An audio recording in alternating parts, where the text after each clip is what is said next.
Línea de tiempo presentada por Iván Durán y Ana Vidal, iniciamos con la era antigua.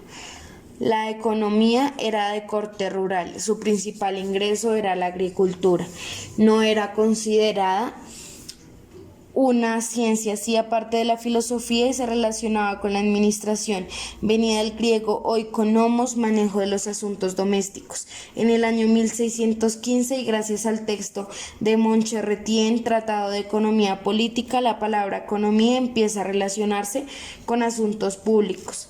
El sistema de intercambio trajo consigo más leyes sobre los contratos comerciales y requirió también un sistema monetario basado en metales preciosos. El electro es la moneda de oro y plata acuñada en Lidia. Adicionalmente, la caída del Imperio Romano interrumpe el avance del sistema económico. Antes y durante de este se inicia la evolución que caracterizó la economía de la Edad Media y el feudalismo.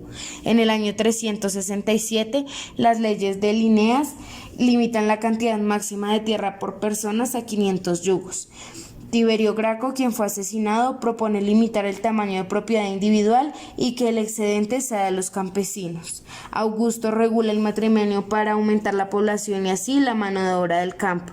A pesar de la conquista germana, el sistema de señorío se mantuvo intacto y la era antigua estableció los cimientos de prácticas y términos aún usados. Época preclásica. Inicia la concepción mercantilista. Inicia en el siglo XVI y toma fuerza en el siglo XVII. El mercantilismo surge con el iusnaturalismo de los escolásticos. La libertad y la propiedad son derechos naturales. En Francia, en el siglo XVIII se presenta pérdida de sus reservas de metales preciosos, entrando en una crisis. El fisiócrata se considera como el gobierno de la naturaleza, propone la armonización con la naturaleza reconociendo el valor de la labor del campo. Se caracteriza por el sistema feudal, la sociedad autárquica y algunos avances científicos. La Gran Chica mongola y su apertura comercial genera un intenso intercambio de bienes y le permite a Europa acceder a ciertos conocimientos. En el año 1500 y 1650, el desarrollo económico se debe al gran flujo de oro y plata. Surge el despotismo ilustrado. El mercantilismo capitalista prevalece durante la época y se incluyen las economías nacionales en la economía mundial, generando más utilidades.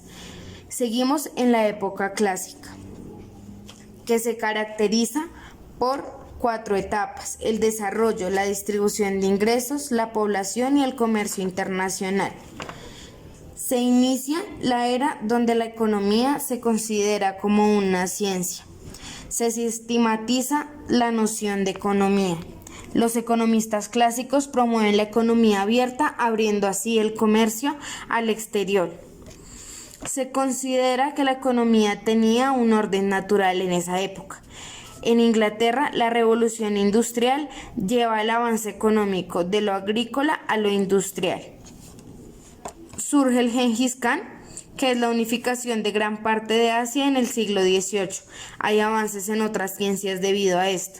Resaltamos 3 puntos que son la diversificación de los productos gracias a la manufactura, la implementación de la propiedad privada y la competencia perfecta de los mercados. Las ganancias se calculan debido a la cantidad de productos usados para la demanda, por lo que los métodos productivos son los más eficientes. Seguimos con el neoclasicismo y el neocardiano. En el siglo XIX se consolida la economía inglesa y se logra la independencia de la tasa del beneficio. Se distancia por fin la economía de lo político y se acerca a lo matemático, y surge una nueva clase social de rentistas apoyada en la estabilidad política. Adicional a esto se pasa de la explotación extensiva a la explotación intensiva, y en 1875 se abole la ley del señor y el sirviente para los trabajadores calificados. Inicia el modelo de equilibrio y se integra la utilidad al sistema de pensamiento económico. Prosiguiendo con el keynesiano y la economía del desarrollo, observamos cómo se incorpora la libertad económica y la abstracción simplificada del análisis teórico. En el siglo XX surge el fraccionamiento de los mercados según Safra. Se revisa y refuta la literatura de las etapas previas y se evidencian avances en cuanto a la literatura clásica y neoclásica. Para finalizar con nuestra línea del tiempo encontramos el socialismo, que se basa en dos estrategias: en la libertad, que se establece como elemento fundamental de mercados, y adicionalmente en dos estrategias que justifican moralmente el lucro, la competencia y la libertad. Existe la ley contra la vagancia debido a la explotación que sufría la clase obrera. Se lucha por la igualdad y en los países industrializados avanza la socialdemocracia. El cooperativismo y el sindicalismo toman un fuerte lugar en el mundo y se evidencian avances literarios. Esto sería absolutamente todo por las 6 etapas que pasa la economía. Muchísimas gracias por su atención. Este es el trabajo presentado por Iván Durán y Ana Vidal, pertenecientes al grupo de Economía 7C de la Universidad Militar Nueva Granada.